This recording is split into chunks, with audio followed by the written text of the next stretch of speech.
You are listening to KC Sports Network, the #1 podcast network for today's Kansas City sports fans. With former players from your favorite teams, informed perspectives, and former insiders, this is the place for you.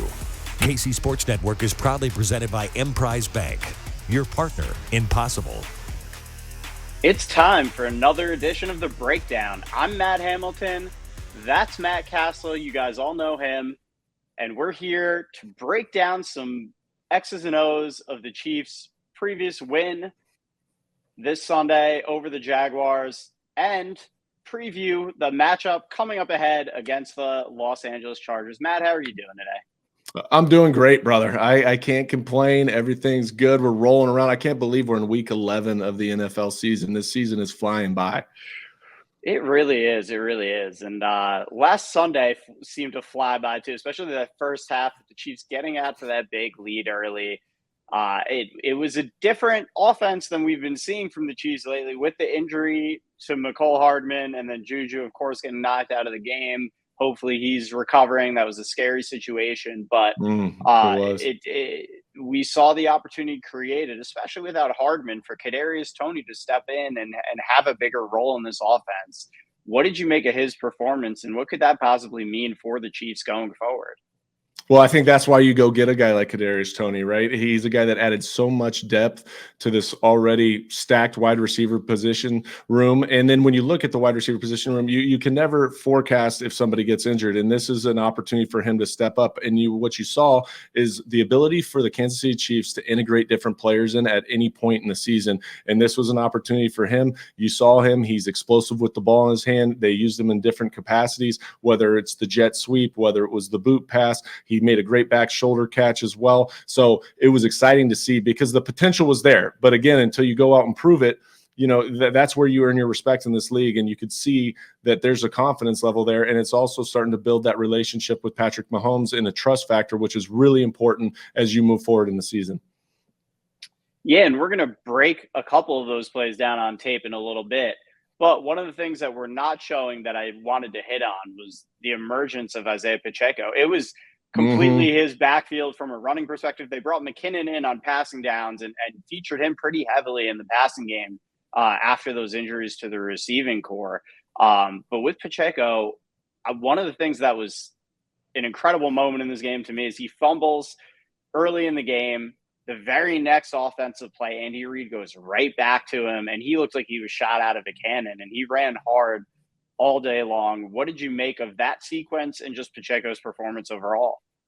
I loved it. And that's great coaching too, right? When somebody does something like that, you're the hardest critic of yourself when you're a player. You make a mistake, you let the team down, you fumble the ball. But guess what? The coach says, hey, no, we need you. We're going to go right back to you and get you the ball and get your confidence back up. You got to turn the page, and that's what you have to do in this league. And that's exactly what they did. But I love the way that he ran the rock. He had over 5 yards of carry in this game, and they're going to need him down the stretch. And I love the way that he ran the ball. He ran the ball with violence, and he ran the ball downhill with physicality. And that's the one thing that when you look at him in that backfield, it's a different outlook at that running back position because he runs with such physicality, and you can tell that aggression comes out. And I enjoyed watching him run and how he responded to that early fumble.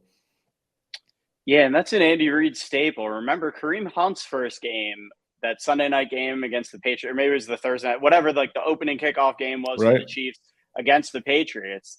And Hunt fumbled. It might have even been his first career touch that he fumbled, and Reid went right back to him the next series, and the rest is history. He had one of the best debuts we've ever seen from a running back after that. So I love that Andy really seems to understand the psyche of his players and puts them in positions to build them up rather than tearing them down when they make mistakes.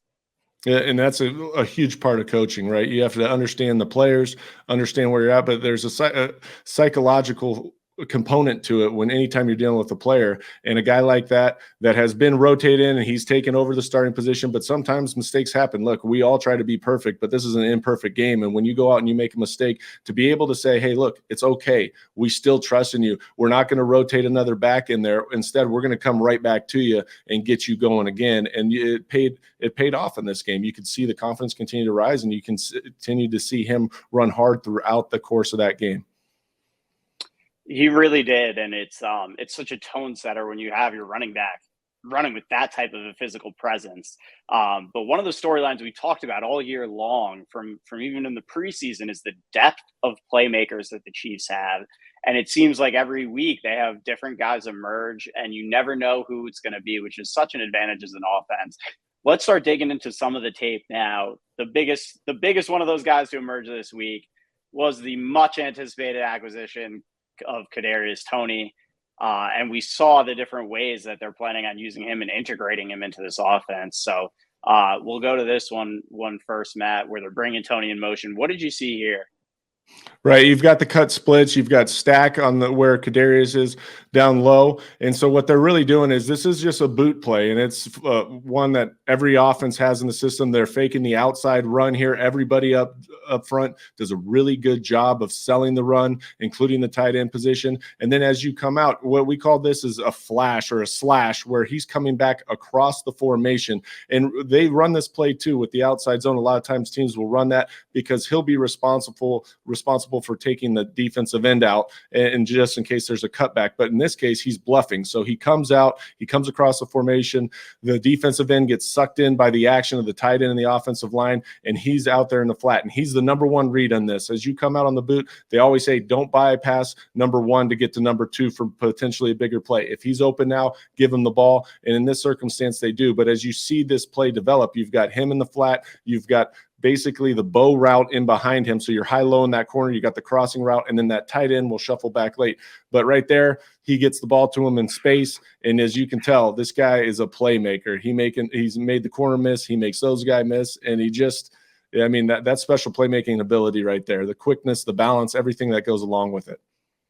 It really is. That move at the end, there's shades of Dante Hall there with that right able to stick his foot in the ground and work back to the outside. That's just, it's absurd. And that's the type of talent that you saw on display at Florida, that because of injuries and because of some issues with the Giants offense, he hasn't really been able to show a whole lot in his NFL career. This is why you make that move for him. That talent is so enticing, and you don't really have a guy and they didn't have a guy in that receiving core with that kind of skill set after the catch. Hardman may have the speed, but he doesn't really have the wiggle like we saw from Toney here.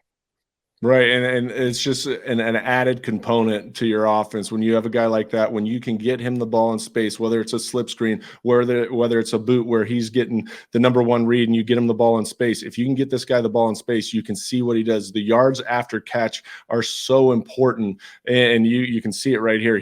I always wish that I had those kind of moves. I mean, I always dreamed about, when you're in bed at night, you're like, God, I wish I could move like that. Just give a little something, make somebody miss. I mean, it's amazing to watch these guys when they're in open space. And like I said, the balance that these guys have, it was incredible. So it was really exciting to see him step up and get some touches in this game. It really was. And it wasn't just that play. He had 90 total yards of offense on the day and a touchdown that we're going to get to next year. Obviously, this play, he was not the first. He may have been the first option on the last play. He was not the first option on this one. Matt, what did you see that made this play special? Yeah, what I love about it is all the different things that Kansas City Chiefs make you look at as an offensive unit prior to the snap. And they like to run that shovel pass down there near the red zone. So right here, they're using it as a decoy, right? He runs past, he's faking that shovel pass, and then you've got a stick concept up top, right? Pacheco's going off to the flat. You've got a stick route that's basically covered. You've got a crossing route coming into your window. What I love about this play is Patrick Mahomes. Now, yes, there's part of it that's blown coverage on the defensive side, because it's not man coverage. Nobody runs with Toney on the motion, so it's not man. They're playing some form of zone, but then they're also sticking Justin Watson right here with the corner, which means there's a man component to it, so it doesn't really make a whole lot of sense. And then all of a sudden they just drop him, but Patrick starts left. He goes 1, 2, 3, 4, gets all the way backside to his fifth option, which is his outlet wide receiver right there, or in this case, it's like a running back in the flat, and he finds him for a wide open touchdown. I just thought it was really good play by him of staying poised, under control, not panicking, taking off, running with the football, but going through his read and being disciplined with it. Yeah, and we have to point out the offensive line there too, because that was one of our big questions headed into this game was how are the Chiefs? The Chiefs have been a little inconsistent up front in their protection, and the Jaguars have a lot of young talent in that pass rushing group, and a lot of depth and a lot of athleticism. So we were wondering how that Chiefs line would hold up, and I think they held up pretty well on the day. Wouldn't you say so?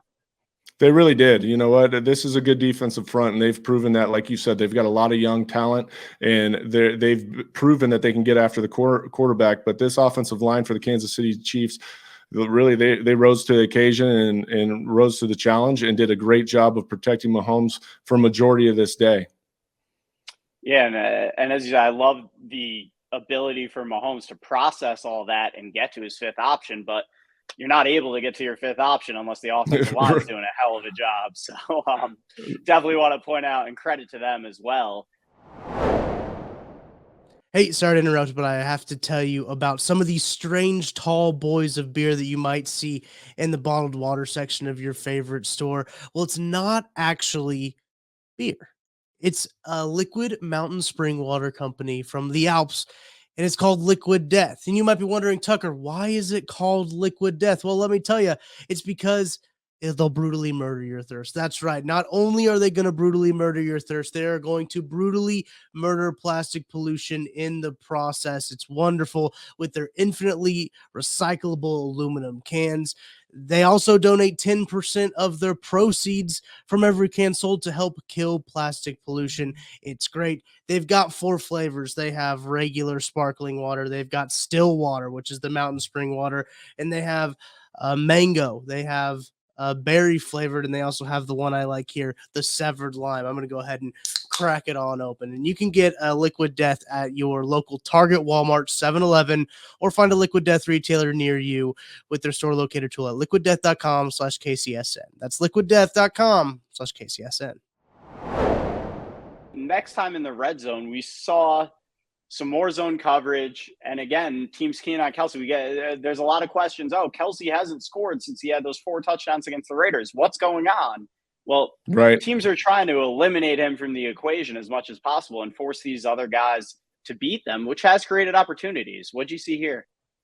This is great. I mean, it's a true cover 4 beater. And by that, I mean, it's quarter across the board. And they try to go with a 3-man rush here. So get an extra defender. You can see the defensive lineman down here at the bottom.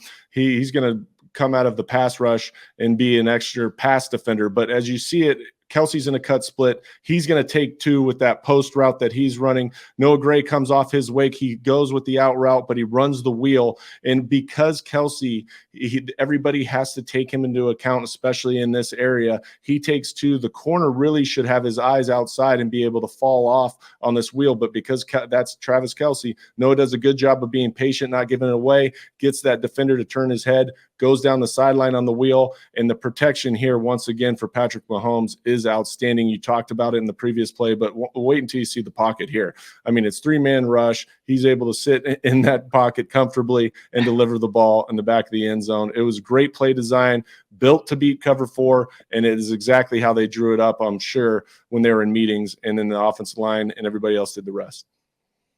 And you got to love the pump fake from Mahomes, too, to freeze those defenders, because Josh Allen is – he runs out there with Gray, but as soon as he sees that pump fake from Patrick, he's, obviously he's more of a pass rusher. He's not really comfortable being in space. So Mahomes gives him something to bite on. He bites. And that's why you see Gray get that wide open. And it was beautiful job by Mahomes again. And it's funny because you saw this, okay, they're paying so much attention to Travis Kelce in the red zone. Of course, the next time they come down, they finally don't double Kelce, and guess who scores the touchdown to end that drought? So I'm guessing Travis Kelce did. Yeah, that's the thing, is you always have to take into account Travis Kelce, but at the same time, they have so many different weapons and so many different aspects of this offensive unit at the wide receiver and tight end position that any of these guys can show up on any given Sunday and be the featured guy because of that reason. If they want to double Travis Kelce, guess what? It's going to give different opportunities for everybody else on the team. And we saw that throughout the course of this game. I mean, 10 different receivers were targeted in this game by Patrick Mahomes, which is an insane number of different wide receivers to target and tight ends. And as we saw with the previous game, you also have to account for his legs. So because if you take everything away, he'll just take off on you. And we've seen how dangerous he can be there. So this offense is just so multifaceted, and they can beat you in so many different ways. It has to give defensive coordinators nightmares. Oh, 100%. If you're sitting down, breaking down the film, you're saying he can beat you with the arms, the route concept, the speed to get to the perimeter on all the different stuff that they do with the jet sweep, the shovel passes, those things, the slip screen, the quick game. Then you take into account Pacheco last week, the way that he was able to run the ball. If all of a sudden they create balance there, the play action pass, and then Mahomes, you saw it through early in this game too, of him taking off, getting first downs, hurting them with his legs. He's so dangerous. This offense is so dangerous. They have so many weapons, and this offensive line is playing well. I mean, that's the reason why they're the number one ranked offense in the league right now. Yeah, and yeah, Mahomes just playing out of his mind right now. I think seeing a guy get to his fifth progression. He's doing the things mentally that we saw him do when he was so successful early in his career, and I think we're seeing this evolution from him now, where I feel like at points last year he kind of lost his way a little bit when it came to running this offense. And we saw them go through some serious lulls. And I think sometimes he was keying a little too much on Tyreek and not just taking what was there. I think sometimes he was getting a little too aggressive again and not just taking what was in front of him. And what have you, am I out of line saying this, or have you seen growth from him as well this year? You've definitely seen growth, and it's the nature of how he plays the position is at times he wants to create, but he's also disciplined. You've seen it a lot throughout the course of this year is how disciplined he's been with his read, his ability also to process what the defense is doing and eliminate one side and get through his read quicker. We've seen time and time again when we're watching the film or breaking down a specific pass pattern where he gets off 1 and 2. He's not forcing anything, but gets the number 3, and it's a big play down the middle. So the way in which he's processing, the way in which he's throwing the ball, and the disciplined nature and how he's playing the position is what you're seeing the growth at this time. And again, some of it has to do with the fact that he doesn't rely on one individual, not forcing the ball to 1 or 2 individuals. Look, Kelsey's going to get his touches because he's Travis Kelce, but at the same time, he is just being able to disperse the ball to so many different guys, and it's because he is going through his reads and saying, hey, this guy's eliminated, I'm going to get over the ball, or I got to check the ball down. You saw Jerick McKinnon this last week, be the leading receiver on the team. So it's fun to watch that and fun to watch his growth in that area. And I think that's why he's taking the torch in the MVP race right now. I think he's clearly the guy that's ahead of the pack, especially when you factor in the narrative of him losing a player like Tyreek Hill. And you've seen Josh Allen. I think that's what separates those guys as of right now. I think Josh Allen still has some maturing to do in that area. I think we've seen him struggle. The elbow issue aside, we've seen him struggle for a few games now, with defenses being a little bit more patient and making him go through his reads a little bit more. I feel like he's still not as comfortable as Patrick Mahomes is with that. And he's relied on his legs a little bit more. He's still obviously just an absolute nightmare to have to deal with in the run game, but he has struggled as a passer over these last 3 weeks. He has, and you know what? He's had 6 interceptions in the last 3 games, and the losses to the Jets and also last week to Minnesota, those were directly a result of the 2 interceptions he threw in each of those games. And so he's got to get back to playing more disciplined football. Now, he's one of the most exciting quarterbacks in our league. He can do it all, and you've seen it, but they put so much on his plate from the quarterback position in terms of he is that offense, and whether it's the run game, the pass game. But again, this position, you have to be diligent with the ball. And if you turn it over and give that other team opportunities, that's when it usually results in either a loss in column or really it creates a problem for you offensively to continue to create. And so he's got to do a better job. But Mahomes, for the most part, doesn't put the ball in harm's way. Now, he had the 1 interception this last game, but at the same time, if you look at his body of work throughout the course of the season, he's been outstanding in that area. He really has been, and it's going to be one of the keys again this week, because we've seen the Chargers are a team that has been able to turn him over a little bit over the past couple of years, and they've been able to steal a couple of games from the Chiefs because of that. Obviously, this is a little bit of a different Chargers team than we saw the first time around, because it looks like Keenan Allen and Mike Williams will not be on the field. We know how Mike Williams has killed the Chiefs over the years. Even in that game that the Chiefs were able to pull out, he had another big night. And Joey Bosa has been out for a while. He's trying to get back. We still don't know whether or not we'll see him on the field either, but potential for this to be a very different looking Chargers team than that first matchup. You'd have to think the Chiefs have an edge because of that, right? You have to think. I mean, this team's been decimated with injuries on both sides of the ball. And when you look at Justin Herbert, he's definitely paying the price for those injuries. Keenan Allen being out. Mike Williams, you mentioned his starting tight end just went down. They're relying so much on Austin Eckler and his abilities, which he's done a great job. He's good in the pass. He's good in the run. But, they lost their starting left tackle early in the season. You go to the defensive side of the ball. I think that they're good in pass coverage. They lost J.C. Jackson on the back end, but Bosa being out has definitely impacted their ability to rush the passer, create pressure, create sacks. So this is absolutely a different team. However, you never take for granted a division opponent, and we're seeing it every week. You saw the Jets beat Buffalo a few weeks ago, and then this last week, you also saw Washington beat the Philadelphia Eagles, right? I meant more. That probably is a better example than anything else, but you never want to take these teams for granted because it's a divisional game. You're familiar with each other, and it's usually always a tough game. Yeah, absolutely. And especially, again, given that the Chargers are the one team in that division who I think has been able to consistently give the Chiefs some problems. As far as Justin Herbert, we know obviously he suffered that rib injury in the last meeting. Do you think that's had an effect on him, or is it more just the injuries at receiver and inconsistencies there? I think it had an effect on him when he first came back from that injury. There's no doubt about it. And you could tell that he was still in pain. But overall, I think it would be more of a personnel standpoint, and they're trying to figure out what they want to do because they are more of a simplistic offense, and they're not able to spread it out and do the things that they did before with those dynamic wide receivers on the outside. So that definitely impacts you being able to create those explosive plays, get the ball down the field. And so when you're a team that likes to run the ball, play action, but you don't have the horses on the outside to go create separation, it becomes a lot tougher at the quarterback position. And also they've struggled and they've also struggled protecting him at times. Yeah, no, they really have. And that Rashawn Slater injury came into play big time too. They've just been absolutely decimated this year. And they found a way, though. The offense hasn't quite looked the same. The defense has been able to keep these games close. They've still been winning games. The games they've lost, they've been in them. But I have a bad feeling, especially if Bosa isn't back. I just don't know that they have enough on the defensive side of the ball right now. Is there anything on that defense that really scares you right now? I mean, nothing that really scares you. You always have to take into account Khalil Mack. I also think Derwin James is an outstanding safety. He does a really good job on tight end, so that's a matchup that you want to watch as it goes on. I mean, it was Kittle last week that went up against him, and Derwin James only held him to one reception in that game.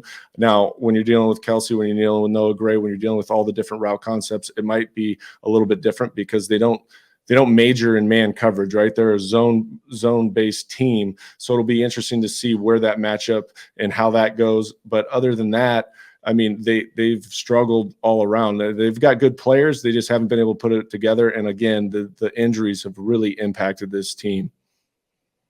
Yeah, and it's not the first time that the injuries have been the story for the Chargers. It's happening again this year. I know Chiefs fans just want to get the win, but for fans of football, it's disappointing because we've seen just so many great classic matchups between these two teams over the last 3 or 4 years. So, as a fan of the game, I want to see the Chargers come in healthy and see how the Chiefs stack up and see another one of those classic primetime battles. But unfortunately, I don't think that's the case this week. I think we're going to see the Chiefs come up with a pretty substantial win here. What do you think? I agree with you. I just think the injuries are too much for this Chargers team to overcome at this point in the season. And with the Chiefs playing the way that they have been, both offensively, now defensively, they got some things to fix, but the way in which the offense is operating, being able to put up as many points as they do and playing from ahead, it's going to be really difficult for the Chargers to match that output in terms of points scored. What do you see as the final score of this one? Final score, I'm going to go Chiefs 31 and Chargers 17. That's how I'm going to roll in this week. I just think that the Chiefs, the firepower, the confidence that Patrick Mahomes is playing with, they're going to put up a ton of points in this game. I need to start writing these down before you talk. I know. Because I swear I've been able to guess your last 3 predictions in my head, and I need the evidence. Next week, remind me. Got to write. Right. We do need to keep a tally on how close we are or how far away I am. That was terrible, Cassel. What was your guess? I just keep going 31 something because I just think that this team is so explosive offensively that they're going to go out and put up 30 plus points a game. And it's hard pressed to think that they're not. Yeah, no, I totally agree with you, especially with those injuries on the other side. And even if the Chiefs aren't fully healthy, even if both Juju and Hardman miss this game, I think we've seen that they still have more than enough firepower to keep the ball moving downfield. And maybe we do see the run game factor in even a little bit more. The Chargers, we know, have had a lot of trouble stopping the run over the last couple of years. So maybe we even see one of those games. They're good for it a couple times a year where they just lean on the ground game a little bit and just pummel you up front when you least expect it. So we'll see what happens. We'll be back here, of course, to break it all down for you next week, as well as keep looking ahead into the rest of the Chiefs' schedule. So for Matt Cassel, I'm Matt Hamilton. This has been The Breakdown, and we look forward to seeing you guys next week.